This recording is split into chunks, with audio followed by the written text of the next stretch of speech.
I'm going to be talking about decarbonizing the built environment through HVAC innovation, so kind of giving a more HVAC specific look, but at the same time, what I don't want this to be is a commercial for Trane.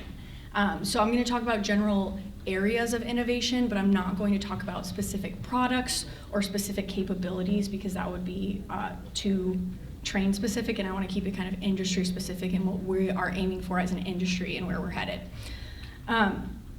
If you're here today, I assume that you know what decarbonization is, but the intent here is to look at through the lens of HVAC systems, why it would matter to a company like Trane that people think of as an equipment manufacturer, but we like to think of ourselves as a building and energy solutions provider. So why do we care? Why do we have an entire role dedicated to decarbonization and teams around it? If we look at the annual global CO2 emissions, 40% can be attributed to the built environment. And if we look at the breakdown even further, 27% comes from building operations. If we use a rough rule of thumb, about half of a building's energy spend goes for heating and cooling a building. So that means that 13% of annual global CO2 emissions are coming from HVAC equipment. So as a company that manufactures HVAC equipment, we can look at this as glass half empty or glass half full. And I'm going to say half full. This is a great opportunity for us to impact global CO2 emissions when we look at our HVAC equipment and the impact we're having there. So we want to focus on that.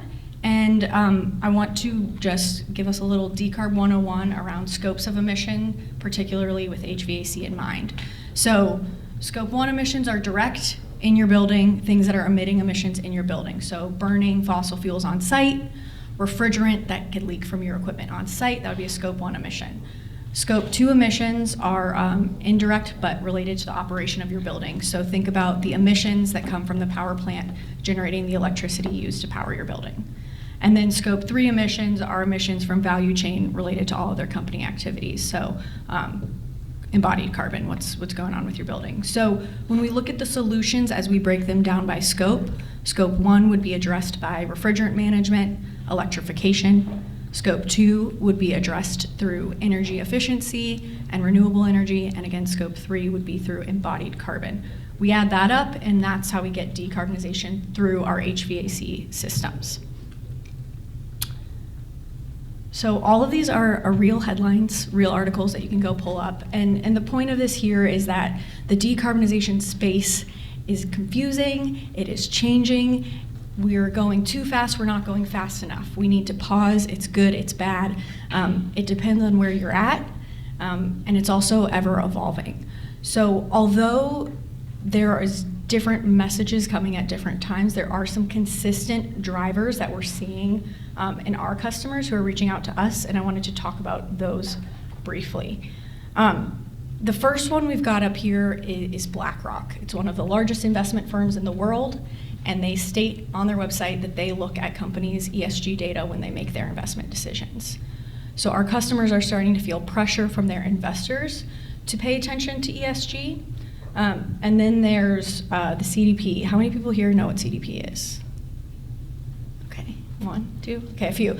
It's a not-for-profit, and what they do is they look at people's energy plans, and they give you a score. It's like school. You can get an A through an F depending on what your plan is and how effective they think it would be. And all that information is available. You could go onto CDP right now and look up a customer, and if they disclose with CDP, you can look at their score.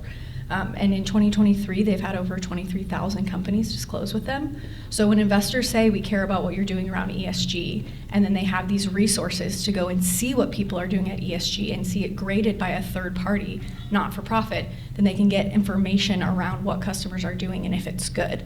And then you have, federal and national rules and regulations that are pushing people towards decarbonization. On top of that, you have local policy. So 9 out of 10 of the provinces have greenhouse gas reduction targets, and these could be addressed through anything like carbon caps, carbon taxes, natural gas bans on natural gas bans. It all depends on where you're at and what's going on locally. But through those drivers, we are seeing a lot of customers come to us looking for solutions, and that's pushed us towards a strategy around decarbonizing your HVAC systems. Trane has come up with a strategy.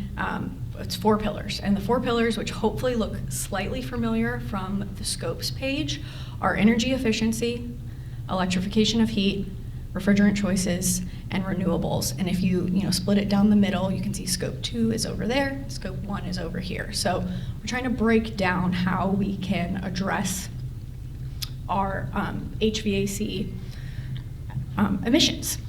So if we look at this in a different lens, where you say we have one single building and we want to go a path to carbon neutral, when we look at our scope 2 electricity emissions, the way that we would do this would be through efficiency, so reducing our required electric load, and then renewables for that load. That's how we would address that scope 2 emissions there.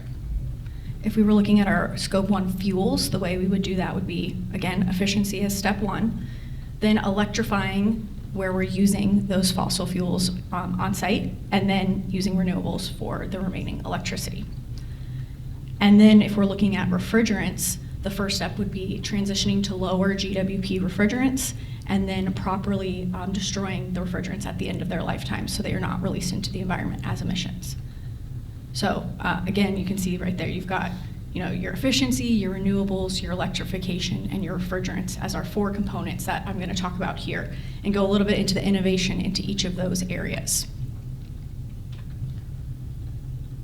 First one being energy efficiency.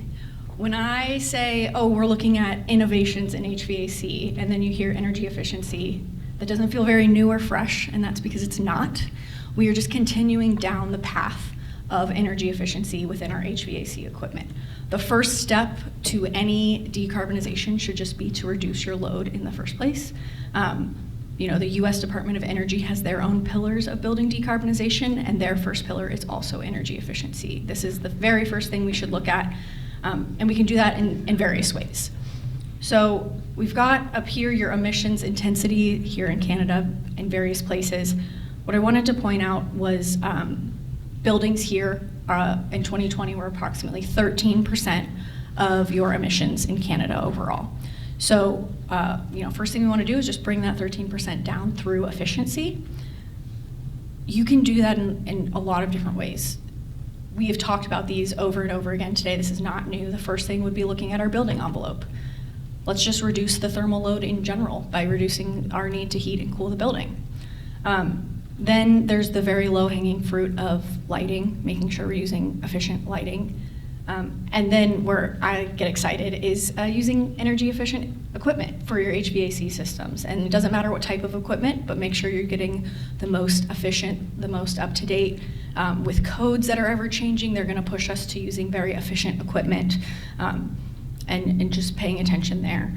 The next one is what I think is very exciting is controls, really is what that means, is how can we connect our buildings? How can we use that data to properly run and operate our buildings? Even if we just brought our buildings back to baseline and didn't implement any new energy conservation measures, we would save emissions, because buildings are not often operating the way we intend them to. And then you can use your controls to implement energy saving measures. On top of that, when we talk about innovations, a lot of companies are starting to partner with companies that utilize AI, and then they're using controls on buildings, and their partnership with various companies at Trane. We're working with Brainbox in order to use that data to operate your buildings in the most efficient way possible and use AI to our advantage. And then finally, we want to reduce the use of natural resources when we talk about overall building efficiency. Our next pillar is really the meat and potatoes of HVAC decarbonization, and that is electrification of heat. So oftentimes, I think people use decarbonization and electrification interchangeably, and that is simply not true. As you can see here, there's many other things we have to do, and we need to be strategic about our electrification, because what we don't want to do is just move around our scopes of emission. We don't want to say, I'm going from burning this in my building, and now I put it on the electric grid, and the electric grid isn't clean, and we have the same amount of emissions happening. So we need to be wary of that. So if we're looking at our single building again, and we're talking about electrifying it, in any of these provinces. If you put in something that is burning fossil fuels on site, the emissions from that equipment are fixed over the lifetime of the equipment. It is not going to change until you replace the equipment. But let's say that we put in a heat pump anywhere. The emissions associated with that heat pump would be dependent on where it is located, what grid it's on in the first place, where that electricity is coming from, and then the efficiency of that heat pump in general. So we need to be wary of where it's going on the grid. We could have the same equipment, I always do this example in the US, but operating by me in Boston where I live versus in Wisconsin where I went to school, and the emissions would be at least 3 times greater in Wisconsin just due to the electric grid. So we should be wary of that when we put in equipment. And then we should also be aware of the future of the grid, because over the lifetime of electric equipment, your emissions could actually be reduced as the grid gets cleaner. So what are the local commitments where you're at, where your building is located, where you're putting in this electric equipment, and what will happen over the lifetime of that equipment to the electricity that's being used? When we talk about innovations, what we need to talk about is system efficiency and system technologies. That's what I'm seeing as we move towards decarbonized systems. We have to oftentimes get slightly more complicated, and it's important where we are getting our heat from. So, the traditional ambient air is nothing new. Same with geothermal. It's not a new system, but I see more and more of these as people move towards decarbonized systems. But then we can get creative. We are doing projects that are utilizing storm and sewer water as a source of heat, lakes, rivers, and ponds, depending on where you're at. Then this one is very exciting. We'll do a slightly deeper dive into this, but using thermal energy storage. So you're essentially using a tank of water or ice, and you're charging it by freezing water and melting water, and you're using that as a source of heat. And then finally, exhaust air recovery. Like I said, I live in Boston, and we have some of the most expensive lab space in the world. So we have a lot of very high ventilation buildings. And what we don't want to do is spend a lot of money to heat or cool this air, and then we have to dump it all outside. So we've had to get very creative in our exhaust air energy recovery, even going so far as to guarantee the performance of the energy recovery of the exhaust air. There's some really cool innovations happening there as well. So these could be anybody's equipment, but just talking about equipment types when we talk about decarbonized systems. You have the traditional VRF and unitary systems. VRF is known for being able to operate at pretty low ambient conditions, so utilizing VRF either in heat pump or heat recovery, and the ambient conditions get better and better every year, so that's something, but that innovation is continually happening. In addition to that, they now have hybrid VRF, where you have refrigerant going from your outdoor unit to your branch box, and then water going from your branch box to your terminal units. If you don't, do they have it here? I don't know if they have it here. We have it in the U.S. I think no, right? I can check for you. Yeah, I'd heard much talk over many years that it was coming, and was never approved. Okay, that's a really great point. I'm sorry I did not Canadianize that version of the presentation, but I can check. I know it was even slow coming to the US. We've had a pilot project in Boston. We did one of the dorms out there. And that was a pilot project that we're still showing off as an example because it's not quite everywhere else yet. Sorry, that's annoying. Then we have, heat pump options, packaged heat pumps. The innovation there is in sizing. It seems people want larger and larger packaged heat pumps, so we are working on that, I know, as an industry, moving towards larger heat pumps. And then we also have dual fuel options, so you could have backup gas heat or backup electricity depending on the ambient conditions where you're putting this heat pump unit. You can have a cooling only rooftop unit with electric heat that's fully electrified, whether or not it's very efficient. And then finally, water source heat pumps are available too. Where people get more excited is in the applied hydronic systems. So that's where there's a lot of innovation happening. You have your traditional chiller, it's cooling only, it's all electric, you get your cold water. what we want to do is be recovering heat or doing heat pumps. So you can have a chiller with heat recovery. That's not really new. But then it's the heat pump units. That's where a lot of the innovation is coming, where you can be in heating or in cooling. What we want and what we know the industry wants is heat pumps that operate at lower ambient conditions and that can give you hot or hot water. So we are absolutely working on that. I won't talk specifics about our capabilities, but I'm more than happy to talk to you later. And in providing hot or hot water, what we do, the lift is limiting, and it also depends on the refrigerants that you use, and that's a deeper conversation, but we're absolutely making strides there as an industry as well. Then you've got multi-pipe. I don't know where that one picture went, but any combination of heating and cooling simultaneously, depending on your loads that you have available. And then the last one, which I'll go into in the next slide, is that thermal energy storage, where we're utilizing thermal storage for thermal loads through those ice tanks, so they're thermal batteries. That's an exciting innovation. And then, we've got the air side on there. You want your air side to be using, efficient fans, variable speed, and then be sized for your water temperatures. So in heat pumps, as we look to new buildings, we want designs to be designed with lower hot water temperature, just due to heat pump capabilities. So that is something to consider on the electrified equipment portfolio. As I promised, I'll talk slightly about storage source heat pump. So this system, when we say systems, right, we can't just now be looking at really specific pieces of equipment. It uses a lot of things together.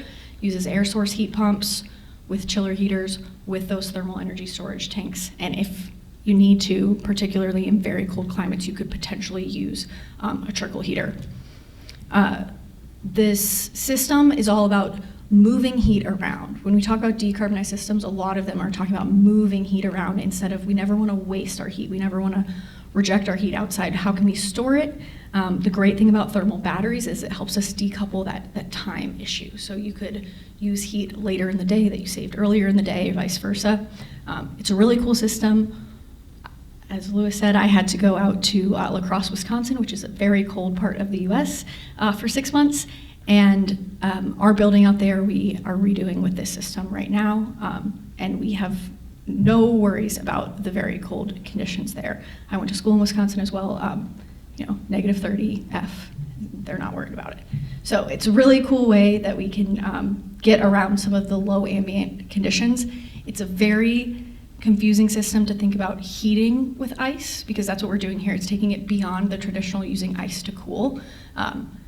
So if you want to get technical, we can talk about that later. But that is another stride for innovation, where we're looking at how can we pair all of these pieces of equipment together in order to give you a decarbonized system for your building. The next pillar is one that I often think goes unnoticed when we talk about decarbonization, and that's refrigerants. People are going to have to think about refrigerants. There are regulations around it pushing us towards lower GWP, limiting the global warming potential of refrigerants in our equipment that we're allowed to use. So as an industry, we have worked on the types of refrigerants available. I'm not going to read you what the regulations are. It's kind of boring. You can absolutely read them after. But these are refrigerants available for the industry. So, orange is the old baseline refrigerants. Blue are lower GWP, but they're still in the hundreds range, and green are our ultra low, and they're in like the fives for global warming potential. The problem here is where you can see the flames. We have some partially flammable refrigerants, and so that will change, it's changing codes in the way that mechanical rooms need to be built, the way equipment is serviced, and you can't do a drop-in of a flammable refrigerant into an existing equipment because it doesn't have the right sensors and everything else. But there are, transitional and next-gen refrigerants available. As an industry, we've been looking at this, and we will continue to look to see if there's any, options that are ultra-low GWP that are also not flammable. That would be the dream. As we talk about why refrigerants are part of the decarbonization conversation, though, the first step is to transition to those lower GWP refrigerants, but it goes beyond that. What we will have to be doing is tracking and reporting, particularly in companies that are doing carbon accounting and seeing where their emissions are coming from. and then properly service and maintain your equipment to reduce catastrophic failures and hopefully reduce leaks as well. So let's say that we are a building and we are trying to get to carbon neutral. How do we do that? The first step is to assess what you have going on in your building. What types of refrigerants? What are the charges? What leaks are you having? You can get that through service records. Then people will need to make a plan, fix the leaks, service the equipment. At the end of life, put in new equipment with lower GWP refrigerant. And then finally, at end of life, also make sure they're properly disposing of that refrigerant. So I want to give us a concrete example to wrap our minds around the emissions impact of refrigerants. So we've developed a tool. It's just an Excel spreadsheet that looks pretty, gives you a nice report. You can see what all the calculations are. There's nothing secret going on here. This is just the results page. But what this is it's an example of 3 different types of chillers. All of them are for a 6,000 ton plant. So you're getting the same capacity out, but you're utilizing a different type of refrigerant. The first one is 514, then you have 1234ZE, and then you have 513A. So lowest GWP, lower 630 high GWP or mid GWP. And it calculates out your metric tons of CO2 equivalent through the refrigerant in these machines. And you can see that down here. But I don't think that this is necessarily means anything to you. So the tool just takes it a step further and calculates it into gallons of gasoline. So the refrigerant risk of a very low GWP chiller ends up being about equivalent to 1,000 gallons of gasoline. You look at something with a GWP of 630, which could be anybody's chiller that's operating using 513A. And you're at about 600,000 gallons of gasoline of equivalent. So these companies that are going to do carbon accounting and are paying attention to all of these things, they're going to start having to pay attention to what's going on with their refrigerant because of the emissions that are associated with it. So just paying attention to what refrigerant is in your equipment and what the GWP of that is part of the decarbonization conversation. And the final one, which I will not spend a lot of time on, is renewable energies. So, I cannot sit up here and tell you that you should electrify your equipment and then not care about where that electricity is coming from and how it's generated. You could, be utilizing renewable electricity on site by generating it on site, by purchasing it directly, utilizing energy storage to ensure that you're using electricity at times when renewables are on the grid. There are various ways you can handle that at your building. But if we're looking at our single building again, and they're looking to be carbon neutral, these are things they're going to have to consider if they want to utilize on-site electricity generation. What's going on with their space, the structure, what's the cost of their utilities? Does it make sense for them? Do they have any capacity constraints? And what's their company strategy? So there's things to be considered when you talk about renewables for your building on site. But also, again, it goes back to that critical conversation of what's happening with your grid and the renewables, because that's really what most of our customers are dealing with when they talk to us. So we could broadly look at Canada as a whole, and it looks great. You guys have a ton of hydroelectricity, awesome. But let's break it down and look at 2 separate places and see what their breakdown is. And so it's helpful if you can get as local as possible to see what's going on with your electricity, so you can calculate your own emissions from your expected equipment energy draw, and then calculate the emissions there from whatever your emissions are that you can find online if possible, or through your local utility is even better.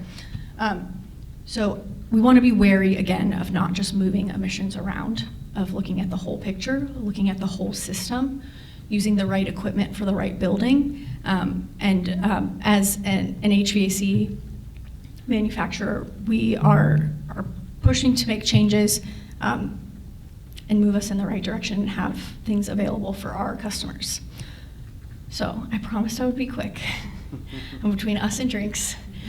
So that is all I have for you, unless there are any questions.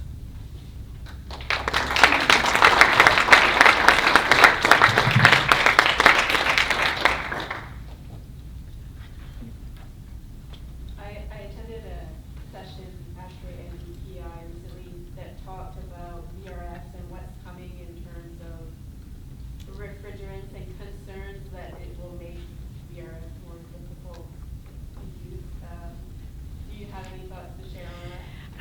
I do. Unfortunately, I am very familiar with the US rules and regulations around refrigerants. So let me see if it says on here. I will say in the US, our refrigerant phase down gives VRF 2 extra years to catch up for their phase down of the GWP, so they can use the existing refrigerant for a little bit longer. It's until 2026.